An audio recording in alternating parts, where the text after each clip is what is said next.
Hi everyone, welcome to ERL 590, Writing and the Teaching of Writing. I'm Dave Boardman and this is the Spring 2017 semester.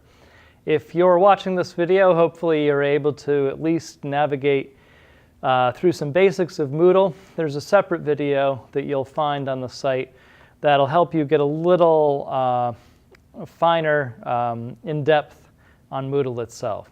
This video is designed as kind of an overview of the course, the philosophy, and we'll run through the syllabus as well. This course has been around for a while, but was extensively revised this year.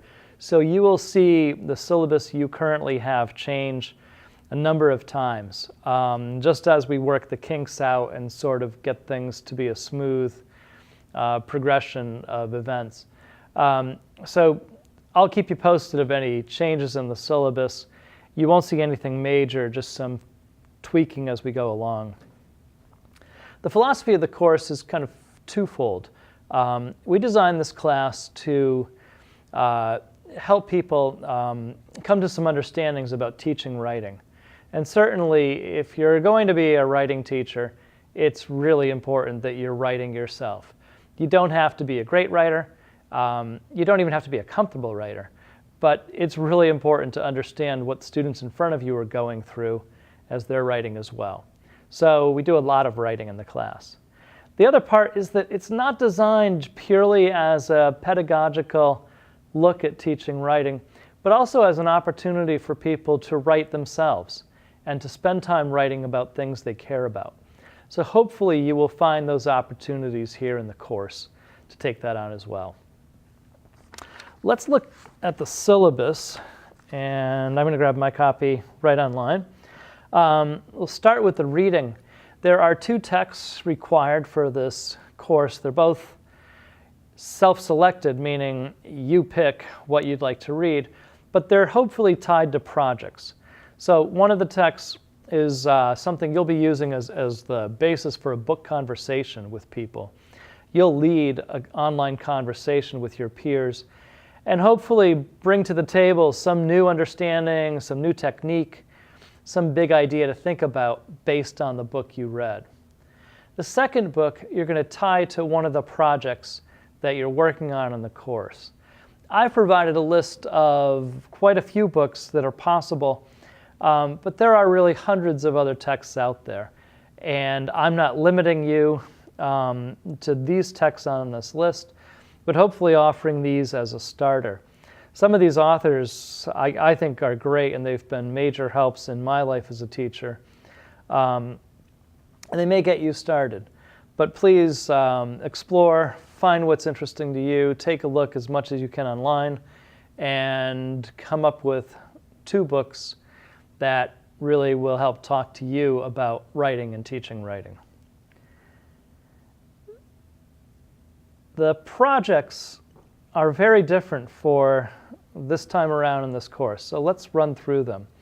The first one's a writing project, and it's called Stories and Beliefs, and it's somewhat linked to what the NPR project, This I Believe, was, but it's opened up. I think it's a much different style writing, and it is essentially nonfiction, a story from your life that connects to a bigger life lesson. As I say, a biographical essay, but something that will connect with a broader audience. That's the first piece of writing up. The second is more along the lines of a journal article, of what you would read in English Journal, California Association of Teachers of English Journal, things like that. And it is taking a look at kind of what needs to be changed in the practice of writing, in the teaching of writing, what it means to write, and coming up with some ideas about what kind of policies, shifts in teaching approaches, shifts in philosophy, but taking an advocacy role as a teacher and as a writer to make a positive change for teaching writing today. The third is sort of drawn from what a multi-genre project was, which was telling a story, creating meaning, but not just working with words. It's called Words and More. It's a pretty extensive project. We'll spend a lot of time with it. And it is essentially bringing together images, media, it could be video, music, the possibilities are endless, but sort of putting them on an equal footing with words to craft a story, to give some big kind of meaning. It's an opportunity to really play around with writing styles, to take an approach to writing that's outside of the traditional.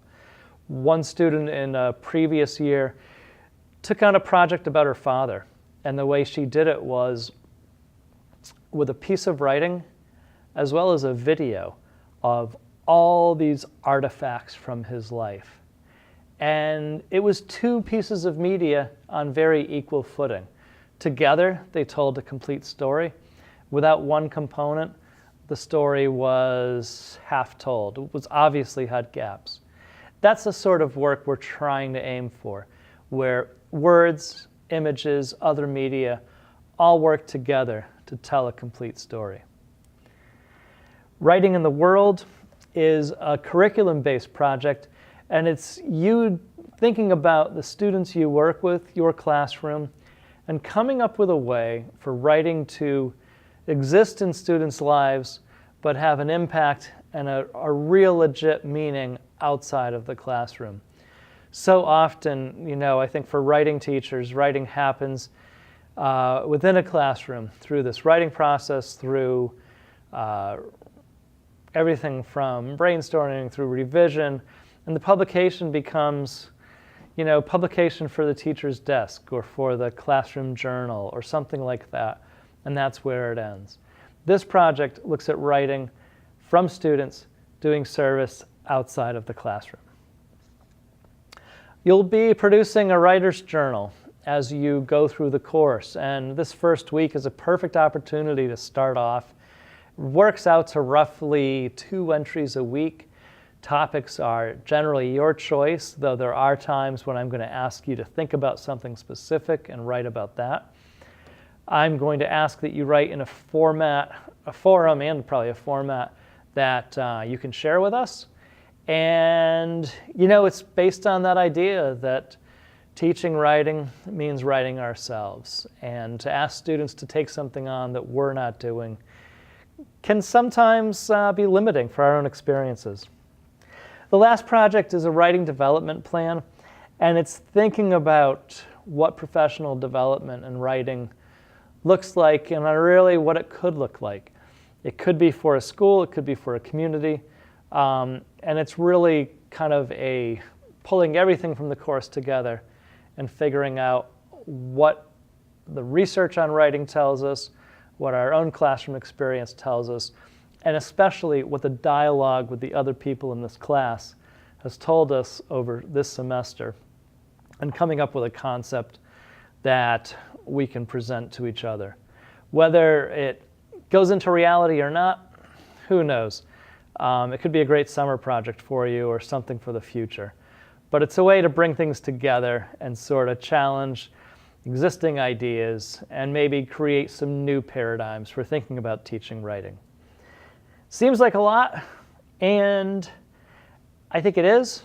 It's a busy semester, but I think it's also very doable, and hopefully everything we're doing is something that directly feeds you as a writer, you as a teacher of writing, and all comes together.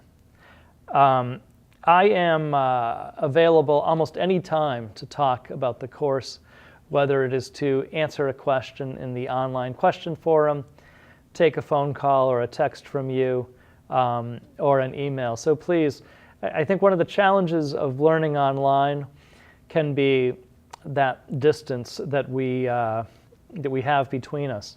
I will do my best to make this class personal and create as many hopefully personal connections as I can, and please feel free to reach out to me at any point with a phone call, a text, email, or question. So take a look at the syllabus, jump in, take a good look at the profiles of other people in this class, and start exploring some of the links here in week 1. I think it's a great way to start off because we start thinking about theory, and we also start getting our feet wet and looking at student writing in a lot of forms. I hope you enjoy the class. Please stay in touch with me and let me know what you need to be successful here. And I will see you in the course. Thanks.